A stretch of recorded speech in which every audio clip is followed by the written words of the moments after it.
Tout le monde sait parler, mais qui sait réellement s'exprimer? L'exercice est en réalité loin d'être simple. Et pourtant, bien communiquer une idée est absolument essentiel, bien sûr, dans plein de domaines de la vie de couple, la vie professionnelle et aussi, pourquoi pas, la vie avec des amis. C'est pourquoi j'ai voulu inviter Bertrand Perrier sur le podcast. Bertrand Perrier est avocat au Conseil d'État et à la Cour de cassation, rien de moins, mais aussi à ses heures perdues puisqu'il en a visiblement. Il est professeur, formateur dans les arts oratoires et c'est ce dont on va justement beaucoup parler aujourd'hui. Parce que vous l'aurez compris, c'est vraiment une référence dans le domaine. Au-delà du fond qui est absolument passionnant, je dois dire qu'écouter Bertrand parler est juste un plaisir auditif incroyable et j'ai moi-même noté un certain nombre d'expressions que j'ai envie de réutiliser au quotidien. On a parlé de son parcours, du métier d'avocat, mais également donc de toutes les techniques qu'il a pu nous donner sur l'art oratoire et enfin d'un échec qui a radicalement marqué sa vie. Je ne vous en dis pas plus et laisse place à cette conversation avec Bertrand Perrier. Bonjour mon cher Bertrand, bienvenue sur le matin. Je suis ravie de vous accueillir, enfin même si on est plutôt chez vous que chez moi ici en l'occurrence.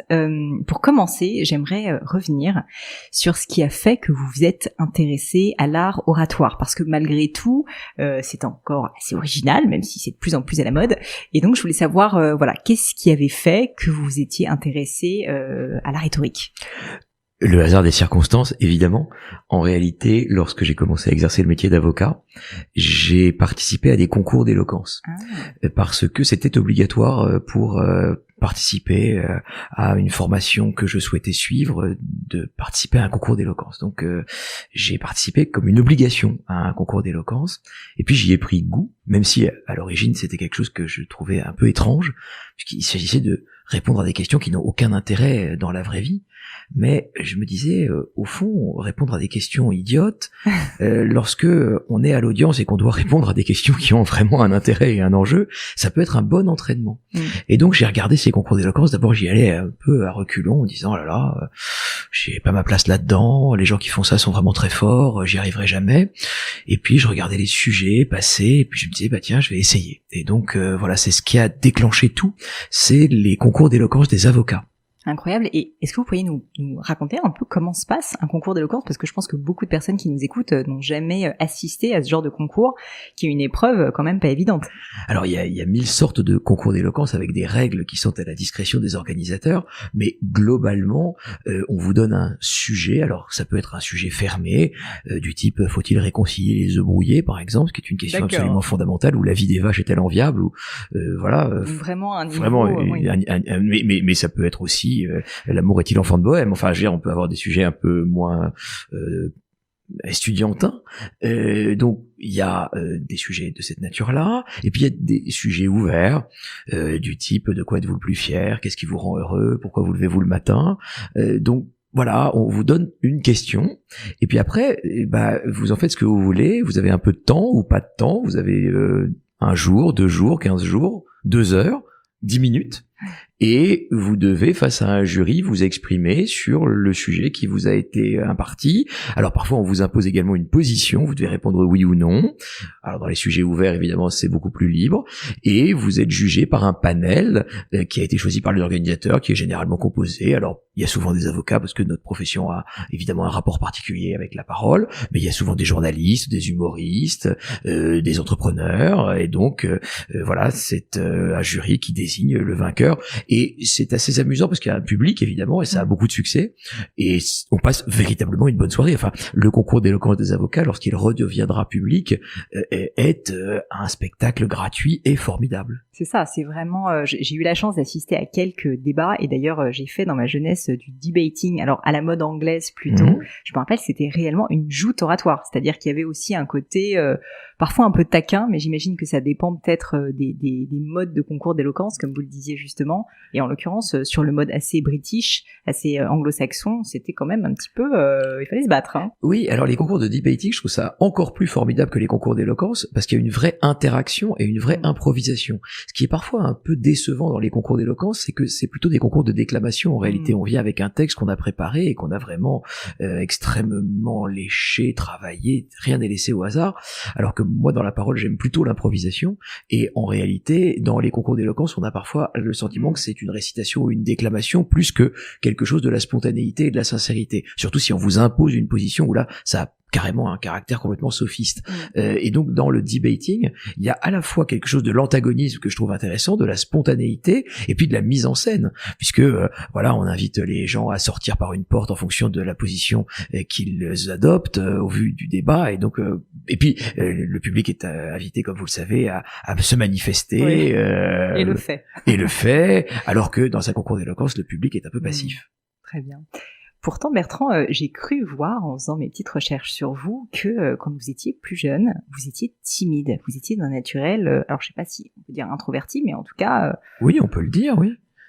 Qu'est-ce qui a fait que vous avez eu un déclic? Qu'est-ce qui a fait que quand vous avez vécu ces premiers concours d'éloquence, que vous avez dû y travailler, vous êtes peut-être sorti de votre zone de confort pour prendre la parole à votre tour? Bon, la réalité, c'est que les premiers concours que j'ai passés, je les ai ratés. Donc il y avait quand même aussi l'idée d'une opiniâtreté et d'une persévérance. Ça s'est pas donné de façon immédiate. Et puis j'aurais pu ne pas les faire aussi. Et j'aurais pu rester confortablement installé. Bon, alors ça me privait de la profession à laquelle j'aspirais, mais c'était pas non plus une obligation absolue. Et puis je pouvais exercer le métier d'avocat de façon non plaidante. Et d'ailleurs, la plupart des avocats exercent le métier de façon non plaidante. Après, moi, je considérais que la plaidoirie était quand même le couronnement du métier, et que ne pas aller porter sa conviction devant un juge, c'était avoir une vision un peu amoindrie du métier d'avocat, en tout cas dans l'image d'Épinal que j'en avais.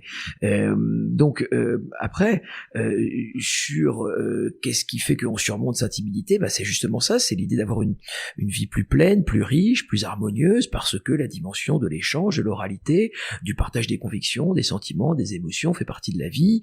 Et donc je crois que la dimension d'oralité est une dimension essentielle de l'existence même, et que cette timidité, elle est là pour être surmontée aussi. Donc voilà, j'avais choisi un peu le métier d'avocat aussi comme un défi, inévitablement, lorsqu'on est très timide, ce qui était mon cas jusqu'à l'âge de 25-30 ans, et qu'on choisit le métier d'avocat, il y a quand même un paradoxe qui fait que on se dit que quelque part en soi, on va surmonter cette timidité.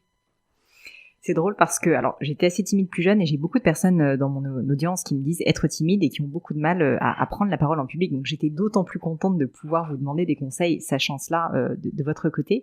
Est-ce que vous auriez des conseils justement à donner à des personnes qui ne se sentent pas du tout à l'aise à l'idée de parler en public? Donc, pas encore sur la forme vraiment de l'art oratoire, mais plutôt sur finalement cette confiance en soi qui est à la base aussi, j'imagine, d'une bonne manière de s'exprimer. Oui, évidemment, c'est une affaire d'image de soi et de confiance en soi d'abord, c'est de se dire que tout est friable, la confiance en soi, elle arrive en marchant et elle part en courant, c'est quelque chose qui est incertain, et chaque prise de parole est un nouveau défi. Il y a plusieurs choses. D'abord, il faut se dire que la timidité est quelque chose d'extrêmement partagé. Si vous faites un sondage, vous verrez que la plupart des Français déclarent être timides. Vous avez même des sondages qui font des hiérarchies des peurs et qui révèlent que les Français, lorsqu'on leur demande de hiérarchiser leurs peurs, font passer la peur de prendre la parole en public avant la peur de la mort, ce qui est assez paradoxal, mais significatif néanmoins. C'est aussi de se dire, pourquoi est-ce qu'on a peur? On a peur parce que la prise de parole, contrairement à l'écriture, elle met en jeu votre personnalité dans son intégralité, donc c'est vous en tant que personne qui est jugée lorsque vous parlez, lorsque vous écrivez.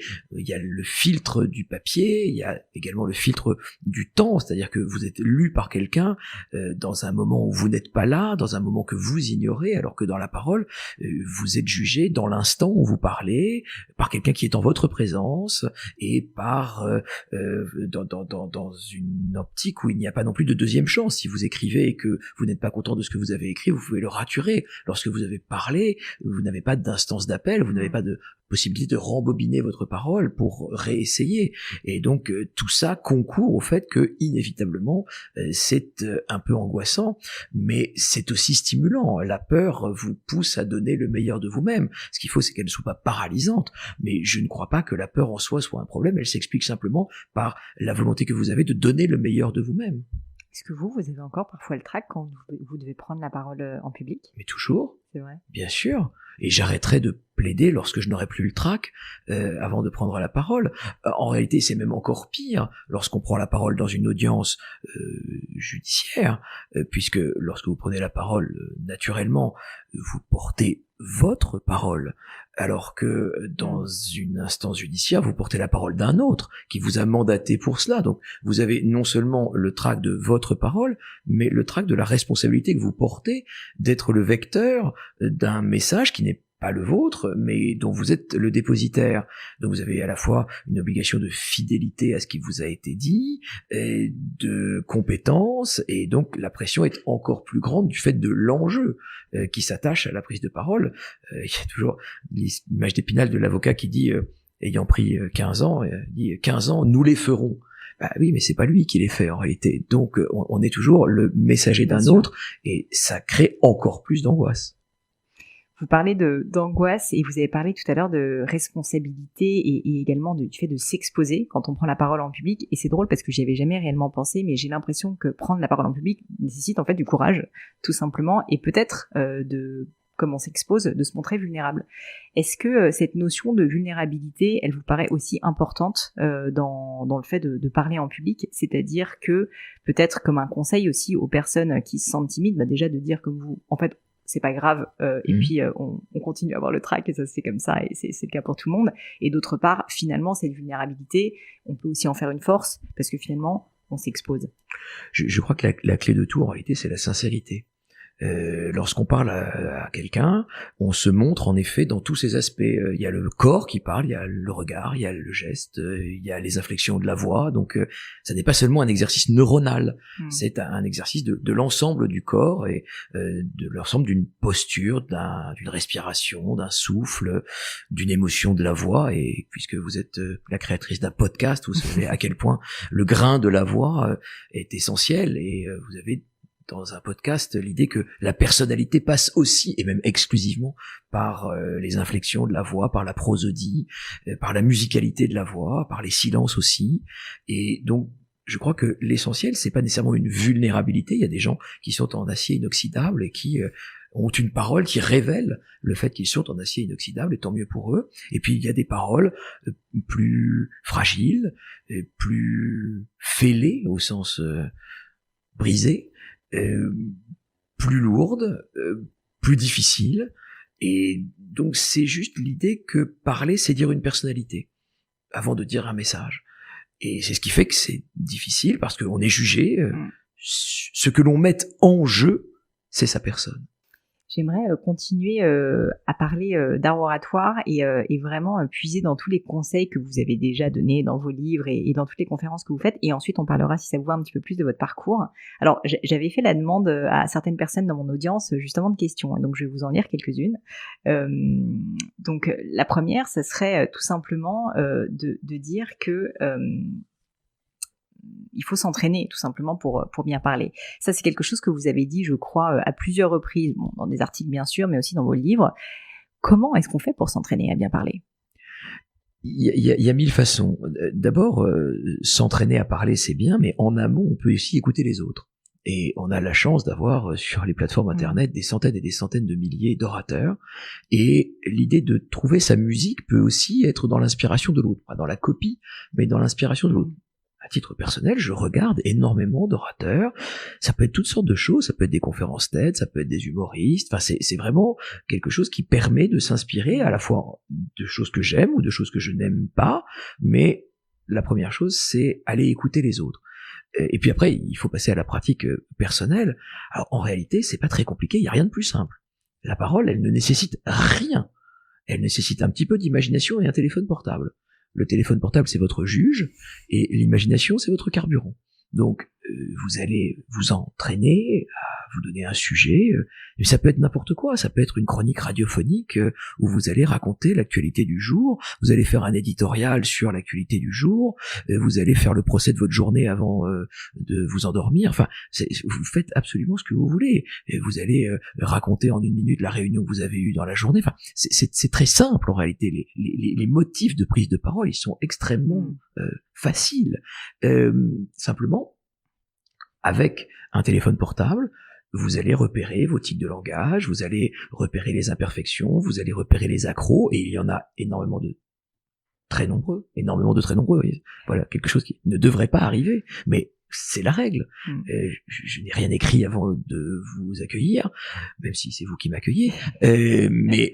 Voilà, la parole, elle n'est pas nécessairement d'une fluidité totale, elle est à l'image de celui qui parle, il a aussi ses coups de fatigue et ses imperfections. Que faire justement quand on fait une erreur ? Quand on est en train de faire un discours, qu'on est en train de s'exposer publiquement, peut-être que ça vous est déjà arrivé. Mais à l'instant ? Oui, à l'instant. Et justement, quel est peut-être un bon moyen de ne pas s'effondrer psychologiquement quand on se rend compte qu'on a fait n'importe quoi ? Mais à l'instant, j'ai accroché sur un mot, ou j'ai dit un mot à la place d'un autre, je l'ai assumé. Exactement. Je l'ai revendiqué, je me suis dit, bah voilà, vous voyez, on est dans une situation d'improvisation, et je préfère 1000 fois, et c'est pas pour me réparer de cette erreur, mais je préfère 1000 fois une prise de parole un petit peu cabossée, mais spontanée, à un discours parfaitement léché, mais trop préparé. Voilà, je crois que la parole, elle est dans l'instant. Et que si elle est prisonnière d'une préparation trop lourde, elle peut passer à côté de sa cible. Parce que c'est d'abord une affaire du moment, de l'interlocuteur. Et ce que vous avez préparé en amont peut, sur le moment, s'avérer totalement inadapté. Donc, je crois vraiment que la parole naît dans la spontanéité. C'est drôle d'ailleurs parce que j'ai évidemment préparé plein de questions que je ne suis pas du tout depuis le début de cette interview, donc c'est un parfait exemple de ce que vous êtes en train de dire. Néanmoins, une que j'avais préparée, c'est sur les mots, parce que j'ai lu que vous étiez un amoureux des mots, et d'ailleurs c'est très agréable de vous écouter parler parce qu'on sent que vous utilisez un langage précis, signifiant, et donc je voulais savoir si effectivement cet usage des mots précis est quelque chose qui fait partie des qualités de l'orateur, et si c'est peut-être un conseil justement que vous pourriez donner à nos auditeurs s'ils veulent se perfectionner, comment faire tout simplement pour avoir un bon usage des mots. Oui, alors ça c'est quelque chose qui est très important pour moi et qui remonte à ma plus tendre enfance, lorsque j'étais petit à la table familiale et qu'on parlait d'un sujet et que je voulais dire quelque chose et que je ne trouvais pas le bon mot, on ne passait pas au sujet suivant sans que nous ayons collectivement trouvé ce mot. Et donc le culte du mot juste était quelque chose pour nous de quasi sacral, et donc je garde de cette exigence initiale des stigmates, et c'est vrai que aussi dans le métier juridique, on peut pas prendre un mot à la place d'un autre, parce que vous savez bien que dans un contrat, si on utilise un mot à la place d'un autre, même dans une audience, dans une plaidoirie, les mots sont tellement précis dans la matière juridique et tellement lourds d'enjeux que la substitution n'est pas possible parce que elle créerait un contentieux ou elle ne permettrait pas l'expression exacte de la volonté d'une personne. Et donc c'est vrai que nous, les juristes, on est obsédés du mot juste. Non pas par une vocation esthétique des mots, mais par une vocation d'exactitude, parce que le droit se nourrit de l'exactitude des mots. Et après, dans les mots que j'aime, je les aime parce qu'ils sont la brique d'une langue. Plus on a de briques, plus on fait une belle maison, plus on a de mots, plus on a une langue riche. Et donc, évidemment, j'ai mon petit carnet de mots avec mes petites découvertes lexicales, les mots nouveaux que j'apprends, parce que je trouve que c'est vraiment extraordinaire d'enrichir son vocabulaire, et comment on le fait, il n'y a pas 36 solutions. Alors, lire le dictionnaire me paraît être une gageure peut-être un peu excessive, mais en tout cas, c'est par la lecture. C'est évidemment par la lecture que l'on apprend des autres, des mots nouveaux. Donc, et c'est formidable. Apprendre un mot nouveau, c'est un continent entier qui s'ouvre à vous et qui était préexistant. C'est ça qui est formidable dans les mots nouveaux. C'est comment est-ce que j'ai pu vivre aussi longtemps sans connaître ce mot. Et donc, c'est un champ de possibles nouveaux qui s'ouvre. Donc voilà. Donc oui, je fréquente les dictionnaires un peu et quand je lis, voilà, j'aime bien découvrir des mots nouveaux. Est-ce que vous avez des mots préférés ? On a tous des mots préférés, ils changent un peu quotidiennement, ça dépend des jours. Voilà, je disais hier un mot que je connaissais, mais que je trouve vraiment très beau, c'est le mot fragrance.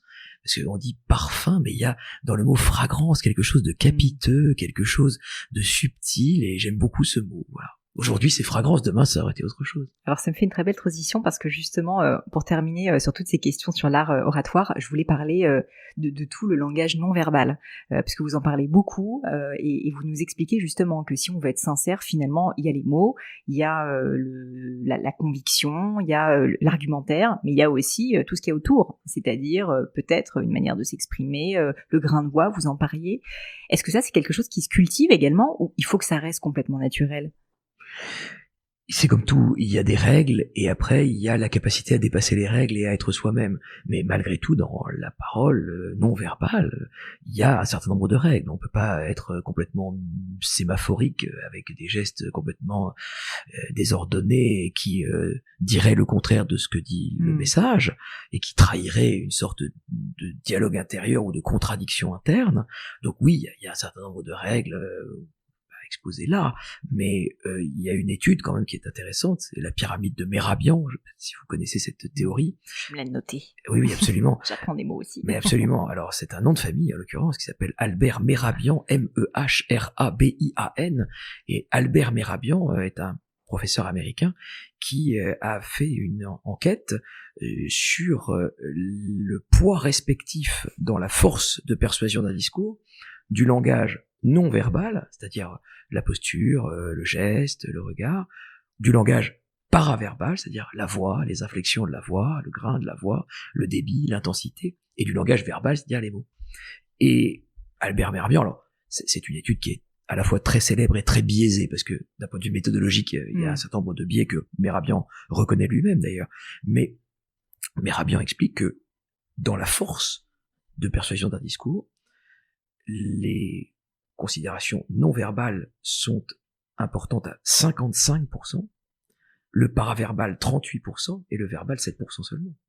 Donc un orateur est d'abord vu, ensuite il est entendu, et à la fin seulement il est compris. Donc évidemment le langage non verbal concourt pour plus de la moitié à la force de persuasion d'un discours. Quelqu'un qui parle et qui ne fait pas de bons gestes, ou qui ne vous regarde pas, ou qui est dans une posture délicate, eh bien, déjà, vous ne l'écoutez pas. Si en plus, il a une voix que vous trouvez désagréable pour X ou Y raison, parce qu'elle est monotone, monocorde, qu'elle n'est pas modulée, vous avez aucune chance d'arriver aux 7% des contenus. Donc, encore une fois, il y a un biais dans cette méthodologie d'enquête, mais elle est quand même significative de quelque chose. Alors, ça ne veut pas dire, en tout cas pour moi, que le langage serait d'abord une affaire corporelle. Je ne le crois pas. Pour moi, le langage, c'est d'abord avoir quelque chose à dire. Et vous avez 1000 personnes qui ont des imperfections de langage, qui zozotent, qui sont bègues, etc., qui sont handicapés, qui n'ont pas la totale liberté de mouvement que les valides ont, et qui pour autant sont des orateurs merveilleux parce que ils ont une personnalité, ils ont un message à délivrer. Donc voilà, l'étude de Mehrabian, elle est plus symbolique que, à mon sens, véritablement significative. Et pour ma part, je plaide vraiment pour valoriser les 7%, parce que je crois que voilà, la parole est quelque part un exercice physique, mais pas que, et à mon sens pas majoritairement. J'aimerais, si ça vous va maintenant, Bertrand, revenir un petit peu en arrière, revenir à votre enfance. Vous nous en avez parlé en filigrane, mais j'aimerais comprendre qui était le petit Bertrand Perrier, si je puis dire, ancien timide en plus. Est-ce que vous pourriez nous décrire votre famille, votre enfance, comment vous avez grandi ? Alors, j'ai grandi en banlieue parisienne, à Clamart, dans un pavillon en meulière, avec un petit jardin, donc nous n'étions ni riches ni pauvres, voilà, mes parents étaient raisonnablement aisés, on n'a jamais eu de problème d'argent et on est parti en vacances, voilà, mon père était entrepreneur dans le bâtiment et puis ma mère était infirmière et quand elle m'a eu, elle s'est dit que la tâche était tellement lourde qu'elle allait arrêter de travailler, donc elle est devenue secrétaire médicale, ce qui n'était pas une façon d'arrêter de travailler évidemment, mais de réduire sa charge de travail, et j'étais enfant unique, ce qui est aussi un peu déterminant de pas mal de choses, je pense, parce que j'avais pas beaucoup d'enfants dans mon entourage. Et voilà, j'étais plutôt bon élève, parce que mes parents considéraient que la réussite scolaire était quelque chose d'absolument essentiel. Comme eux-mêmes n'avaient pas fait les études qu'ils auraient souhaité faire, parce que dans les années 60, on considérait que, voilà, pour une fille infirmière c'était bien, et pour un garçon, le CAP c'était bien. Je dis pas que c'est mal, hein, je dis juste que dans l'imaginaire familial, on les a un peu arrêtés à ce stade, et donc il considérait que le fait de faire des études était vraiment la garantie d'une insertion réussie, et donc voilà, j'étais coup de bol plutôt bon élève, et puis bah voilà, qu'est-ce que vous voulez que je vous dise? C'est déjà très bien. Qu'est-ce que vous vouliez faire quand vous étiez petit? Vous j'en saviez déjà que vous j'en vouliez... savais rien, mais j'ai pas su ce que je voulais faire jusqu'à 30 ans. Je sais toujours pas vraiment ce que je veux faire. Non, mais en réalité, je savais pas du tout. Après, c'est la vie qui décide pour vous, hein. Donc, j'étais nul en maths, donc, enfin, toutes les matières scientifiques étaient un cauchemar. Donc, je pouvais rien faire de l'ordre de scientifique. Et donc, comme tous ceux qui savent pas ce qu'ils veulent faire, j'avais pas du tout d'idée de métier, parce que je voulais pas être entrepreneur du bâtiment ni infirmière, encore infirmier encore moins. Donc les professions de mes parents, je savais très bien que c'était pas celle-là que j'allais accomplir. Et donc, comme tous ceux qui savent pas ce qu'ils veulent faire, j'ai fait Sciences Po, parce que c'est une façon de retarder. Et qui sont bons élèves. Et qui sont plutôt bons élèves, bons élèves. Décidément, je parle très mal ce matin. Donc, comme ceux qui sont à peu près bons élèves et qui savent pas, j'ai fait Sciences Po. Puis comme je savais toujours pas, je me suis dit que j'allais faire l'ENA, puis j'ai raté. Alors là, c'est là que la vie décide pour vous, précisément. Donc, je l'ai pas eu 2 fois, parce que pas non plus... Ça nous rapproche, j'ai tenté aussi, j'ai aussi raté. Oui, mais voilà. Donc, je l'ai pas eu. On en sort grandi. Non, je dis pas ça, on en sort fracassé, enfin pour moi, ce qui me concerne. C'était vraiment une très grande souffrance. Mais bon, voilà, c'est la vie aussi. Les échecs vous construisent, donc j'ai raté 2 fois, et puis il a fallu que je fasse autre chose, donc j'avais fait du droit en parallèle, et donc voilà, le métier d'avocat s'est assez naturellement imposé, parce que je voulais pas être magistrat, ni notaire, ni huissier, ni policier, donc voilà, dans les métiers du droit, avocat, voilà, et donc... mais même dans le métier d'avocat, en réalité, j'ai exercé plusieurs métiers, parce qu'au début, je voulais faire avocat à la Cour de cassation, puis après, finalement, j'ai été avocat au barreau, par les concours d'éloquence, puis finalement, je suis quand même devenu avocat à la Cour de cassation, et puis en réalité, je fais plein d'autres choses parallèlement, comme je ne crois pas ni à la réincarnation, ni à la vie éternelle, je fais d'autres choses, donc j'écris des livres, j'enseigne, je suis chroniqueur à la télévision, voilà, donc je m'occupe d'un festival de musique, plusieurs vies, quoi. On essaye de sectoriser un peu. Vous êtes très inspirant, je pense je pense que vous êtes très inspirant pour beaucoup de nos auditeurs, parce que justement ce côté presque un peu alambiqué d'un parcours qui n'est pas complètement linéaire, je trouve ça paradoxalement vraiment assez merveilleux que vous en parlez comme ça.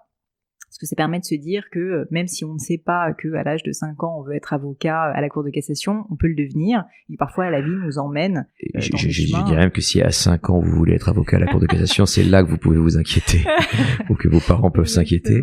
Non, mais dans la profession d'avocat, bien sûr qu'il y a des confrères qui, dès la cour de récréation, défendaient leurs petits camarades ou étaient élus au conseil de classe pour plaider devant les professeurs principaux.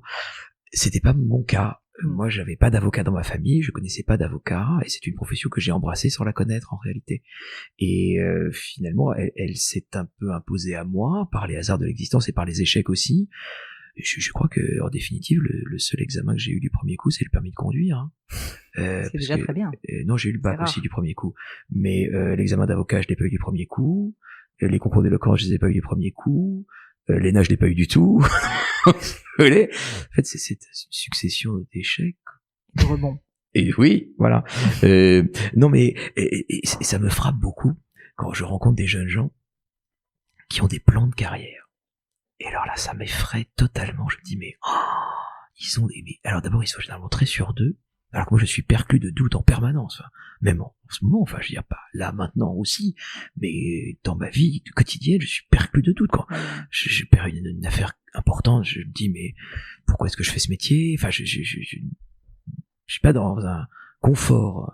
Et quand je vois des jeunes gens qui n'ont aucun doute sur leur talent, sur leur aptitude à exercer ce métier, sur le moment où ils vont réussir l'examen, sur la façon dont ils vont l'exercer, sur le jour où ils gagneront le concours d'éloquence du barreau, je me dis, mais à la fois ça me fait peur et ça, je les envie, quoi. Je me dis, mais qu'est-ce que ces certitudes? Moi, je suis dans l'incertitude permanente. Vous voyez, mon parcours est un parcours qui est très sinueux. Enfin, honnêtement, pas du tout la vie Enfin, s'il y a 30 ans, vous m'aviez dit, voilà, tu vas faire un podcast parce que tu auras une petite notoriété dans la prise de parole en public, je vous aurais ri au nez. Je dis, mais enfin, c'est ridicule.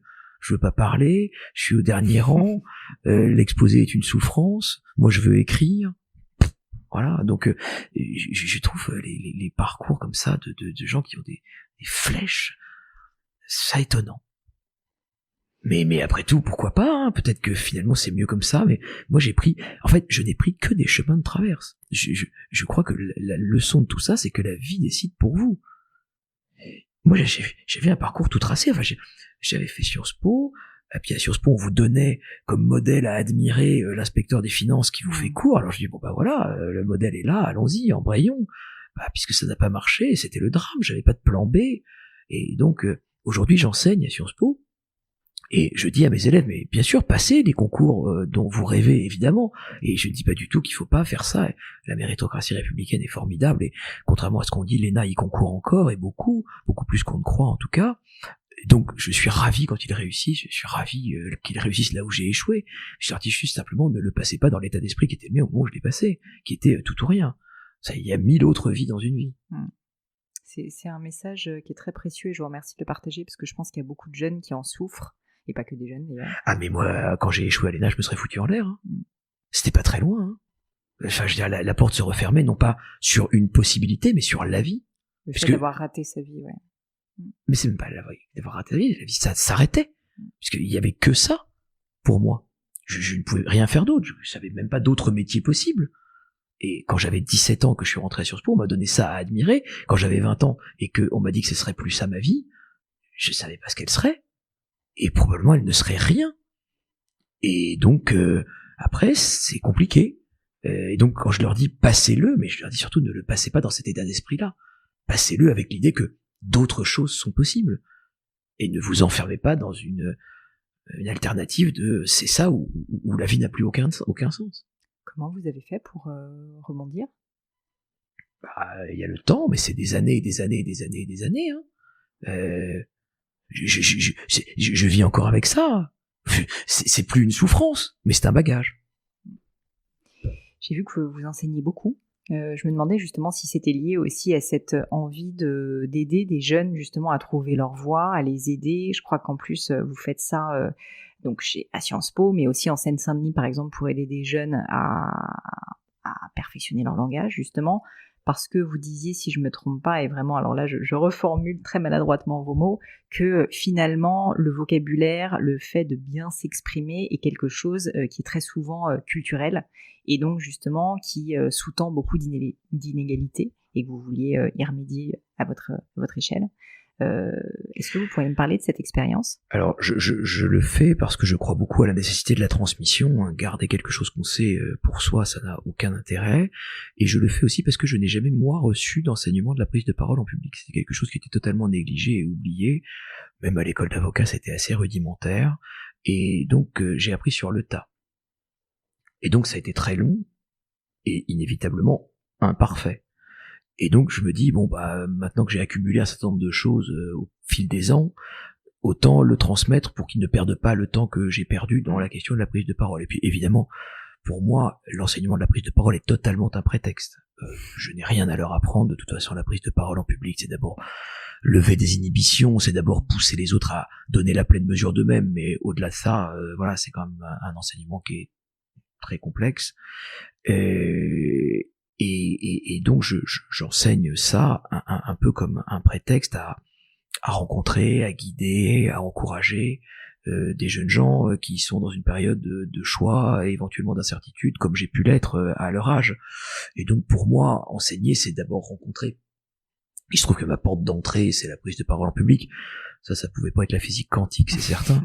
Mais si vous voulez, pour moi, l'important dans le cours, c'est l'élève qui vient vous voir à la fin du cours.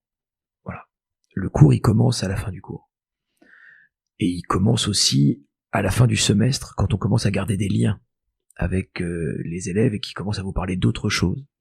C'est là que ça devient intéressant d'enseigner. L'enseignement, pour moi, ça m'intéresse pas. Enfin, ça m'intéresse pas. C'est un prétexte.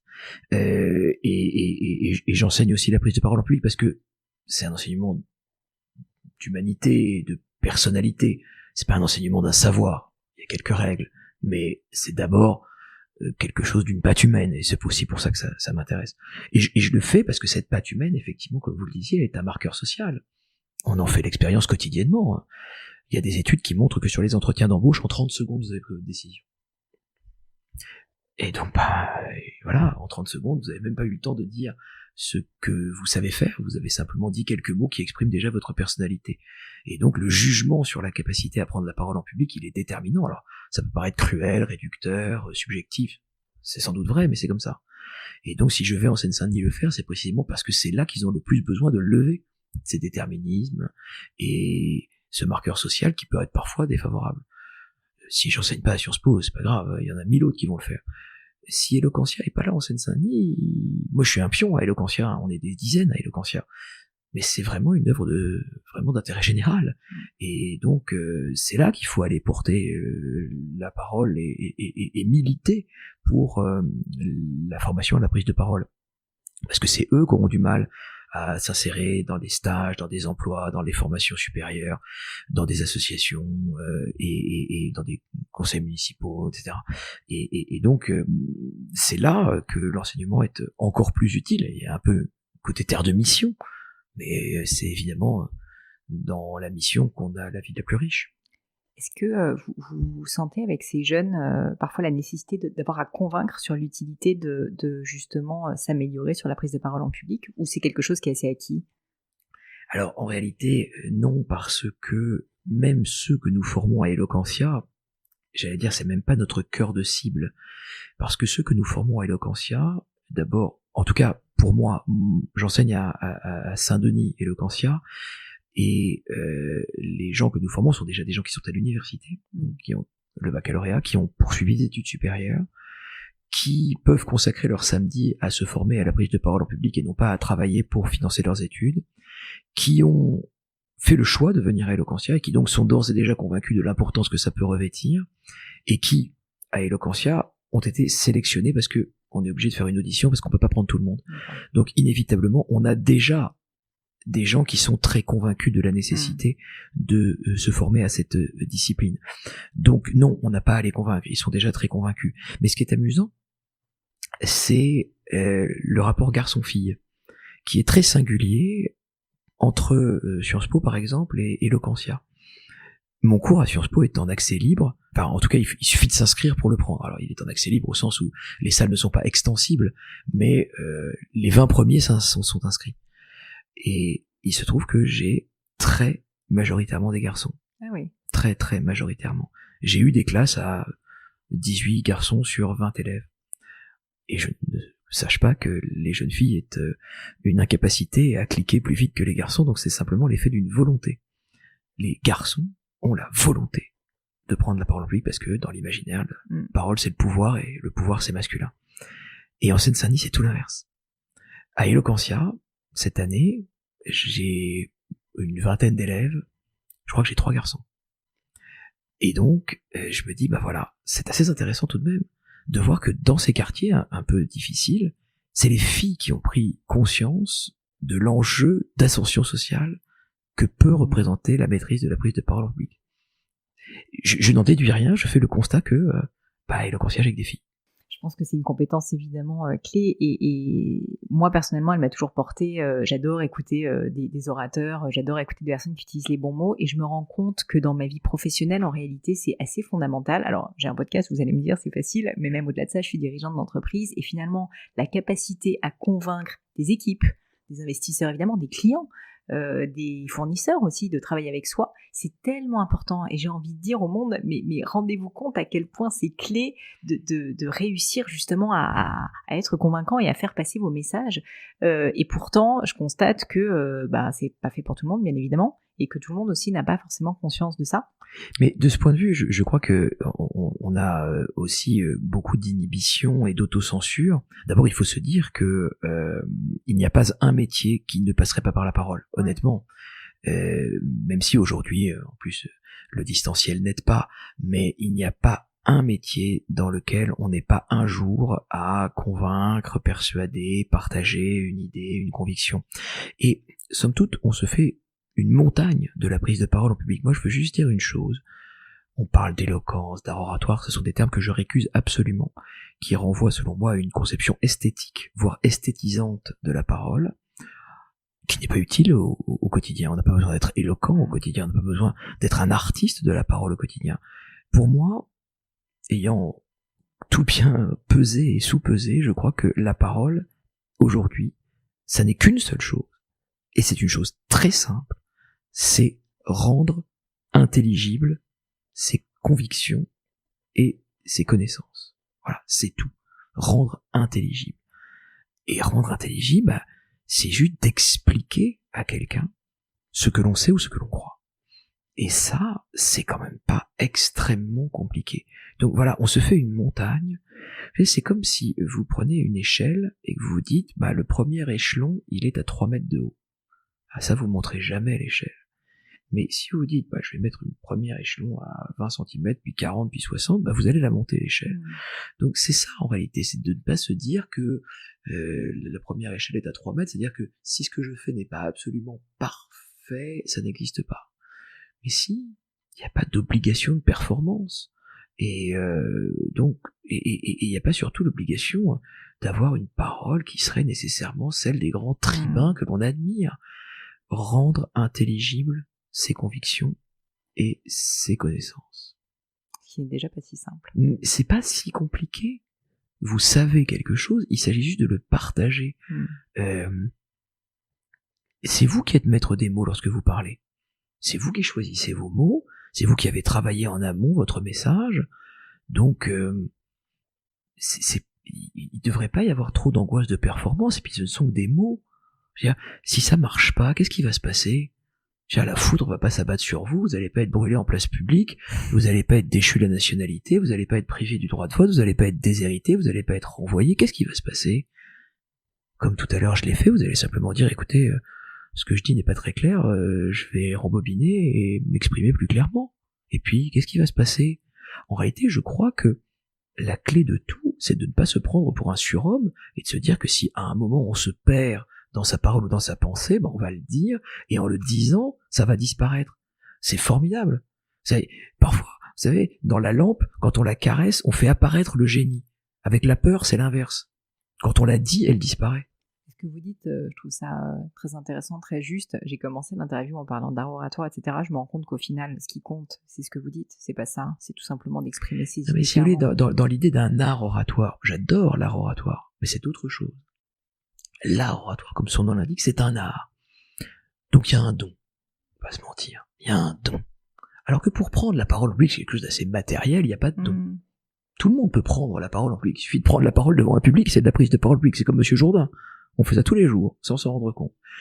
L'art oratoire, c'est différent, on en fait des concours, il y a des soirées qui sont dédiées à ça, les avocats adorent ça, les beaux parleurs adorent ça, on peut en faire des podcasts, on peut en faire des concours sur podcast, j'ai vu ça aussi. Enfin, y a plein de choses, mais ça c'est une parole récréative, ludique, auto-centrée, et encore une fois, j'adore ça, je méprise pas du tout, j'adore ça, je vais dans les concours d'éloquence, je vais écouter des nouveaux orateurs. C'est du divertissement. Mais c'est du divertissement, ça n'a aucune utilité. Donc c'est ça qu'il faut bien avoir en tête, c'est que c'est peut-être réservé à des gens qui sont doués, mais c'est pas grave, parce que c'est complètement inutile. Donc laissez les artistes jouer entre eux, de l'art oratoire, admirez-les. Non mais c'est comme si vous disiez, mais est-ce que tout le monde a vocation à faire un récital de piano sur la scène du Théâtre des Champs-Élysées ? Non. Non, c'est faux de le dire. Tout le monde n'a pas vocation à. Si vous me disiez, tout le monde a vocation à courir le marathon en 2 heures. Non. Non. Ouais, je suis petit et grassouillet. Non, j'ai pas vocation à courir le marathon en 2 heures. Seulement, ça ne me dispense pas de la possibilité de me faire plaisir en allant courir 5 km si je peux, 10 km si je peux pour rester en bonne santé. C'est exactement pareil. Tout le monde n'a pas vocation à être un tribun d'estrade, mais tout le monde peut avoir une parole simple, claire et convaincante. Je vous remercie pour ces mots, Bertrand. Je pense que ça va libérer pas mal de personnes qui nous écoutent, qui parfois se mettent la pression un petit peu artificiellement par envie de bien faire. Mais je le dis parce que ce parcours-là a été le mien. Et donc, si je l'ai fait, tout le monde peut le faire. Et c'est se dire que il faut d'abord dédramatiser et se dire aussi que vos interlocuteurs n'ont aucun intérêt à ce que vous ratiez. Oui. Une parole, c'est d'abord un échange. Et vous n'échangez pas avec quelqu'un qui sombre. Et vous le voyez bien d'ailleurs, quand vous voyez quelqu'un qui est en difficulté, qui est en détresse dans la parole, ça crée une gêne collective. Donc en réalité, vos interlocuteurs ne sont pas malveillants. Non. Contrairement à ce qu'on se dit parfois, en se disant c'est une hydre malfaisante qui ne cherche qu'à trouver la faille dans votre propos. Non, pas du tout. Parce que pour rebondir sur votre propos, même pour s'y opposer, il faut que vous puissiez l'exprimer. Complètement. Pour terminer l'interview, Bertrand, j'aime assez finir par ce que j'appelle le crible du gratin, qui sont des questions un petit peu personnelles. J'en ai déjà posé beaucoup, mais je vais continuer. Alors, vous avez répondu, je pense, à la première, qui est, mais il y en a peut-être une autre occurrence, est-ce que vous avez vécu un moment difficile, un échec dont vous pourriez me parler, et surtout les enseignements que vous en avez tirés, toujours dans la perspective d'essayer de se dire, on rebondit après l'échec, on en tire des enseignements. Mais tous les jours. Tous les jours, je gagne et je perds des dossiers. Vous savez, il y a un avocat qui disait un grand avocat, c'est celui, puisque dans un procès, s'il y a deux parties, il y en a forcément un qui gagne et un qui perd. Et il disait un grand avocat, c'est celui qui gagne un procès sur deux, plus un de temps en temps.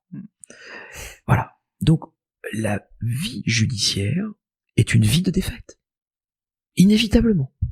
On n'est pas Superman, on n'est pas... Voilà. Et donc, la vie judiciaire est une vie de révolte, on n'est jamais satisfait, on est toujours en but à des solutions que l'on trouve injustes, et donc, voilà, tous les jours il y a des échecs. Notre vie quotidienne est pavée d'échecs. On a aussi des réussites, hein, et c'est ça qui est formidable, c'est que judiciairement, une réussite vous rebooste pour 10 échecs. Parce que vous avez eu le sentiment d'avoir changé la vie de quelqu'un, parce que vous avez eu le sentiment d'avoir porté la parole de quelqu'un qui ne se sentait incompris. Enfin, voilà, il y a là un bonheur qui ensuite vous permet de vous galvaniser pour surmonter quelques échecs. Mais voilà, moi mes échecs, oui, enfin, l'échec majeur est celui dont nous avons parlé tout à l'heure, qui m'accompagne encore. On vit avec ses bagages, donc il m'accompagne. Et jusqu'à il y a... Maintenant, ça n'arrive plus, mais jusqu'à il y a 5 ans, 10 ans, une fois l'an, je rêvais que je l'avais.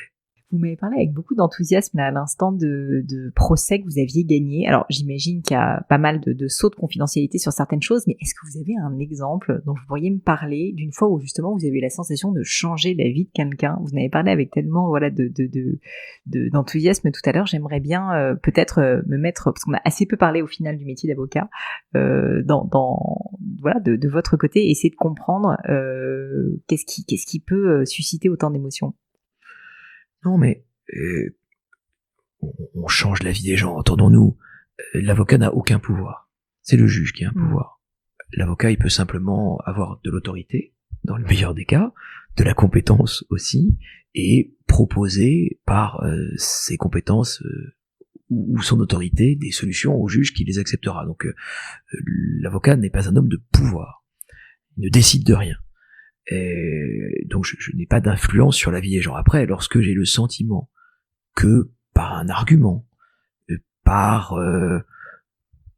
un mot, on a trouvé la faille, et que cette faille va conduire le juge à rendre une décision qui va attribuer un enfant à un tel, attribuer un héritage à un tel, attribuer une dignité à un tel, rendre sa liberté à un tel, c'est formidable, voilà. C'est pas tous les jours non plus, mais pour moi, les grands moments judiciaires, c'est quand on a à la fois des grands moments d'argumentation et des grands moments d'humanité. C'est quand il y a ces deux piliers-là que on a vraiment l'assentiment plein de son utilité. C'est-à-dire que j'ai trouvé un argument pertinent et ça a changé la vie de quelqu'un. Si j'ai juste trouvé un argument pertinent mais que ça a fait gagner de l'argent à quelqu'un, c'est pas très grave. C'est sympathique, mais bon. Et si sa vie a changé, mais que c'est pas parce que j'ai trouvé un argument pertinent, c'est pas très grave. Ce qui est vraiment, je trouve, riche dans le métier d'avocat, c'est ça. C'est quand on a à la fois le plaisir intellectuel d'avoir trouvé le bon argument, et puis d'avoir, grâce à ça, incité à trouver une solution qui va changer la vie de quelqu'un. S'il y avait quelque chose à refaire, qu'est-ce que vous feriez différemment? je réviserai mon programme de finances publiques à l'entrée à l'ENA. C'est assez amusant d'ailleurs parce que l'examinateur qui m'a collé, et donc qui a décidé de mon destin, et qui fait qu'aujourd'hui je suis avocat, alors que sinon je pourrais peut-être être préfet ou administrateur civil. Donc l'examinateur de finances publiques, j'ai échoué à l'oral de finances publiques, j'ai eu la note de 6/20. L'examinateur était un jeune homme qui avait une trentaine d'années, qui était à l'époque à la Cour des comptes où il venait d'arriver. Il avait un accent qui le rendait assez sympathique, quoique pour le jury de l'ENA un peu étonnant. Et puis pendant plusieurs années, j'ai plus eu de nouvelles. Et puis après, en fait, c'est Jean Castex.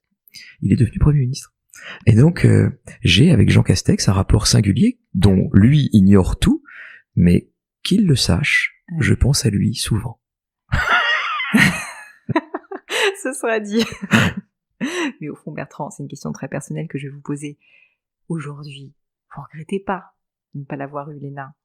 Avec tout ce que vous avez accompli, avec tout ce que vous faites, vous auriez une vie tellement différente. Oui, et alors? J'aurais eu une vie différente. Et l'histoire ne repasse pas les plats, c'est comme ça, c'est comme ça. Et peut-être que j'aurais eu une vie heureuse aussi, ou malheureuse par ailleurs. Je n'en sais rien. La seule chose que je sais, c'est deux choses que je dis beaucoup à mes jeunes que j'accompagne. C'est un, la vie décide pour vous. Il n'y a jamais d'échec définitif. Ça, c'est la première chose. Et la deuxième chose, c'est faites tout à fond. C'est vrai que j'ai beaucoup bossé et que j'ai tout fait à fond. J'ai enseigné l'oratoire à fond, j'ai participé à des concours à fond, enfin vraiment.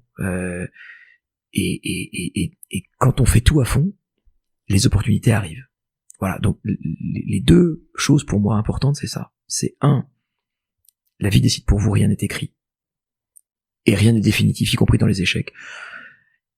Après, encore une fois, et puis faites tout à fond. Mais après, dans les échecs, voilà, si j'avais été fonctionnaire, peut-être qu'aujourd'hui, je serais très heureux à la tête d'une entreprise publique ou dans un bureau, dans un ministère, à m'occuper de la dette de la France, avec un souci de l'intérêt général. J'en sais rien. Je dis juste que on vit avec ses bagages. Voilà, ça fait partie de mes bagages, et je peux pas dire que ça n'a pas existé. Voilà, c'est dans mes bagages. Mais je veux pas dire que c'est un bagage qui me ralentirait. Je veux pas dire que c'est pesant au point où ce serait un fardeau. Mais c'est un bagage. Une question que j'aime bien poser, est-ce que vous avez une croyance, une conviction qui n'est pas universellement partagée, voire même qui est controversée? Je vous donne un exemple, quelqu'un que j'ai interviewé sur le podcast une fois me dit « Tout le monde est persuadé que les personnes plus âgées sont plus sages et qu'en vieillissant, on s'assagit et je pense que c'est faux, il y a de plus en plus de biais cognitifs, etc. » Voilà, ce genre de conviction un petit peu non politiquement correcte. C'est marrant comme question. Alors, oui, il y a des convictions, par exemple, une conviction qui est largement partagée, mais c'est aussi professionnel, donc ça ne va pas vous surprendre. Mais il y a une conviction qui est largement partagée et sur laquelle j'ai vraiment un problème, c'est que finalement la situation indigne des prisons ne serait pas un problème.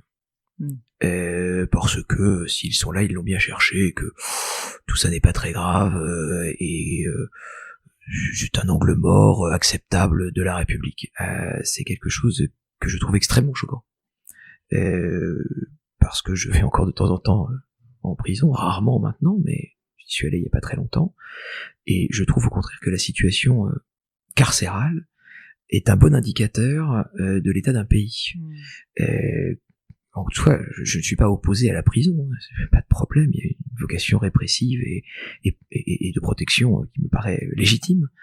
Et pour autant, privé de liberté n'est pas privé de dignité. Et je crois, contraire à rebours de beaucoup de personnes qui considèrent que c'est vraiment mettre de l'argent par les fenêtres que de mettre de l'argent dans la rénovation des prisons, je crois au contraire que notre pays se déshonore à traiter comme il les traite les gens qui sont privés de liberté. Encore une fois, ils le sont de façon légitime et ils ont des voies de recours. il y a un état de droit, mais que l'état de droit, c'est aussi respecter la dignité des êtres humains et dont ils ne sont pas privés parce qu'ils restent des êtres humains, fussent-ils incarcérés. Je vous remercie pour ce partage. Dernière question qui me tient à cœur, des livres ou un livre que vous avez particulièrement aimé, qui vous a marqué, qui vous a peut-être même transformé et que vous pourriez nous recommander. Oui. Alors ce sera évidemment autour de la parole, parce que il y a un livre qui est pour moi la Bible, ne nous mentons pas. C'est un livre, je vous dis ça, c'est hors toute considération personnelle. Il se trouve que ce livre est un livre assez ancien, de 1944, qui n'avait pas été réédité depuis très longtemps, et qui était donc absolument introuvable, et que les gens passionnés par l'art oratoire se passaient quasiment sous le manteau. Moi, je l'ai eu en photocopie d'abord, et puis j'ai mis des alertes sur des sites pour l'avoir, et j'ai mis 10 ans à l'avoir. Ah oui. Et un jour, de façon très opportune, un ami à moi qui avait mis une alerte pour moi s'est levé la nuit et a vu à 2h du matin une alerte montrant que le livre était disponible dans une librairie, a cliqué et me l'a offert, et donc je l'ai. Mais peu importe, puisque il y a quelques années, avec un éditeur et un ami, nous l'avons fait rééditer. Parce qu'il était, selon moi, impossible que ce livre ne soit plus à la disposition. Il y en avait un à Paris, en bibliothèque, c'était à la bibliothèque Sainte-Geneviève, et donc les étudiants se l'arrachaient, bon, et donc il est réédité maintenant. Alors, encore une fois, j'ai fait une préface avec un professeur de droit qui s'appelle Bruno Dondero, et on a fait une préface pour dire que c'était le prétexte à le rééditer, mais peu importe la préface, c'est vraiment le livre qui est fondamental. Et donc ce livre s'appelle Remarques sur la parole, et il a été écrit par Jacques Charpentier, qui était avocat, et qui a écrit ses remarques sur la parole, qui sont un tout petit livre. Ça fait une centaine de pages, peut-être même pas, et qui est pour moi absolument exceptionnel. Tout est dit en 100 pages sur ce qu'est la parole, sur les principes de conviction, sur l'improvisation, sur le corps, sur les modèles. Alors, comme je le dis dans la préface, c'est un livre aussi qui est daté. Donc ça date de 44, donc évidemment il y a des réflexions, notamment sur les femmes qui sont totalement indicibles. Elles ne l'ont jamais été, mais elles sont, c'est vraiment très choquant. Mais si on accepte quelques scories de cette nature, et puis Jacques Charpentier était lui-même pas un progressiste de la première heure, donc l'auteur est très contestable, mais le livre est une pépite. Et vraiment, je vous invite à le lire, parce que tout est dit dans un style de surcroît absolument merveilleux. Donc voilà, je l'ai lu évidemment d'une traite, et ça a bouleversé complètement ma vision de la parole. Et donc je vous invite vraiment à découvrir, si vous ne connaissez pas, ces remarques sur la parole de Jacques Charpentier. Vous vous rappelez quand vous l'avez découvert Ah oui, absolument. Alors je l'ai découvert, c'était très amusant. Quand j'ai remporté avec mes 11 camarades le concours du barreau de Paris, le concours de la conférence du barreau, et donc il y a 12 lauréats annuels de ce concours, donc j'étais l'un des 12, et je portais le numéro 4, et notre premier secrétaire, parce que ça s'appelle secrétaire pour des raisons qui remontent à la nuit des temps, notre premier secrétaire connaissait ce livre, et avait demandé, donc j'avais passé le concours, j'avais remporté, sans connaître ce livre, et notre premier secrétaire avait demandé à l'archiviste de l'ordre des avocats d'exhumer, non pas le livre, parce qu'il ne l'avait pas, même l'archiviste de l'ordre, mais de nous le photocopier. Et donc il nous a distribué la seule chose que l'archiviste lui-même avait, à savoir des photocopies de l'ouvrage. Et donc, j'ai lu cet ouvrage d'abord sur des photocopies, et que notre premier secrétaire nous avait confié en nous disant, voilà, puisque on est rassemblés par l'amour de la prise de parole publique, de l'éloquence, etc., voici un cadeau pour vous, les remarques sur la parole de Jacques Charpentier, parce que Jacques Charpentier avait lui-même été premier secrétaire quand il était jeune avocat. Et donc voilà comment j'ai découvert ces remarques sur la parole de Jacques Charpentier. Et il y a quelques années, j'ai été vraiment très heureux que un éditeur accepte de rééditer cela, parce que c'est vraiment magnifique. Et comme le dit Jacques Charpentier, à l'égard de la parole, mais ça peut valoir pour son livre. Il dit c'est une fusée dans la nuit. Je pense que c'est un bon mot de la fin. Je vous remercie 1000 fois, Bertrand. Juste une dernière question peut-être pour vous retrouver, pour vous suivre, pour vous contacter éventuellement sur les réseaux sociaux, sur le web. Quel est le meilleur moyen de le faire? Je crois que vous êtes sur LinkedIn. Vous devez en recevoir beaucoup des messages sur LinkedIn. Oui, je suis sur LinkedIn, je suis sur Instagram. Ah, très bien. Oui, alors j'ai fait, je referai peut-être des lives Instagram autour de la prise de parole en public. Je l'ai fait pendant le premier confinement. Voilà, il n'est pas exclu que je le refasse. Je suis depuis peu et j'anime justement des échanges autour de la prise de parole sur Clubhouse. Oh. Voilà, donc chaque dimanche... Et vous êtes d'une modernité incroyable. Oui, absolument.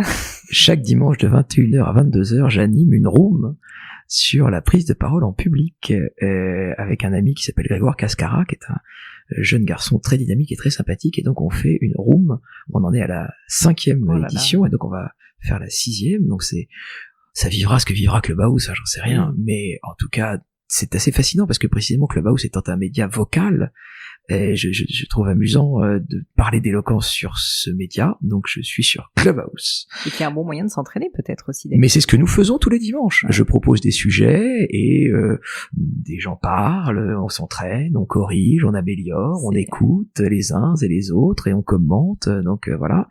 Donc ça s'appelle C'est dimanche, c'est éloquence. Donc voilà, je suis sur Clubhouse, je suis sur Facebook, mais ça c'est un réseau antédiluvien maintenant. Quoi d'autre? Pas grand chose. Vous êtes partout, je vois. Non, je suis pas très actif, mais l'auto-promo est pour moi un truc un peu compliqué. Mais bon. Écoutez, ça sera diffusé, ça sera amplifié, et je me joindrai peut-être à vous une fois un dimanche. Mais avec grand plaisir, vous êtes absolument la bienvenue. C'est très gentil de votre part. Je vous dis merci et à bientôt. À bientôt.